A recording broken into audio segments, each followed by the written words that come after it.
fait 6 ans que ce tube est entré dans nos vies. Elle est un peu entêtante, elle est peut-être agaçante, mais elle était aussi pleine de philosophie. C'était la première fois que l'héroïne chantait l'amour de soi plutôt que l'amour du prince charmant. Mais ce n'est pas toute la sagesse de la Reine des Neiges.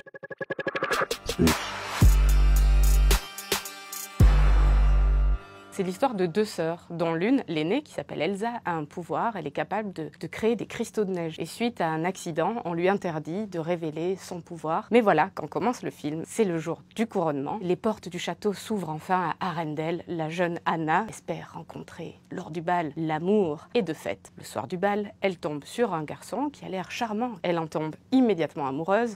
Lui, de même. Hans lui dit « J'ai une proposition folle à te faire. Voulez-vous m'épouser ?»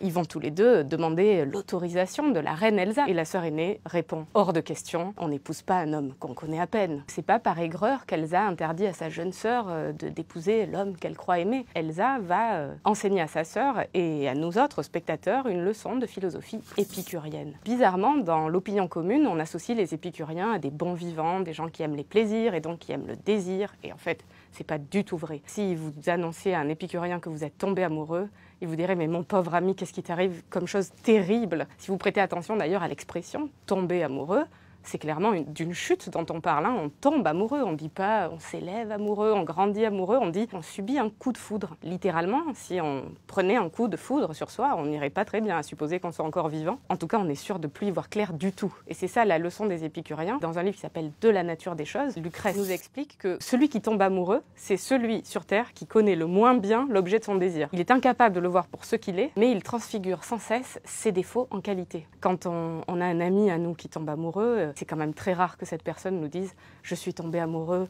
il faut que je t'avoue, elle n'est pas très belle, elle n'est pas très intelligente, elle n'est pas très drôle. » C'est rarement un portrait en négatif. Et pourtant, nous, qui ne sommes pas sous l'emprise du coup de foudre, nous voyons bien ce qu'il y a comme décalage, hélas, entre le discours et la réalité objective de l'objet du désir. C'est ce que dénonce Lucrèce, c'est ce que dénonce Épicure en nous disant « Faites attention, quand vous allez tomber amoureux, vous serez les derniers à savoir ce qu'il en est véritablement de l'objet de votre désir. » Cette thèse, on la retrouve dans un livre de Stendhal qui s'appelle « De l'amour ». Stendhal reprend cette critique épicurienne, mais il va lui donner un nom qui va être hyper célèbre, il va appeler ça « cristallisé ».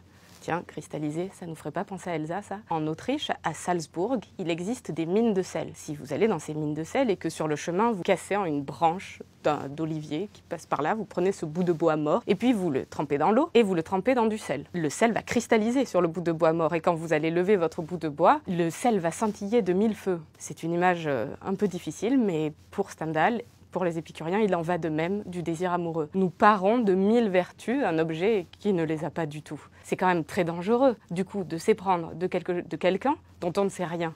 C'est précisément ce qui arrive à Anna. Hans n'est pas un inconnu. Ah oui? Quel est son nom de famille? Et il y a un personnage, à part Elsa, qui avait essayé de mettre en garde la jeune Anna. C'est le personnage de Christophe. Les princes, c'est les pires.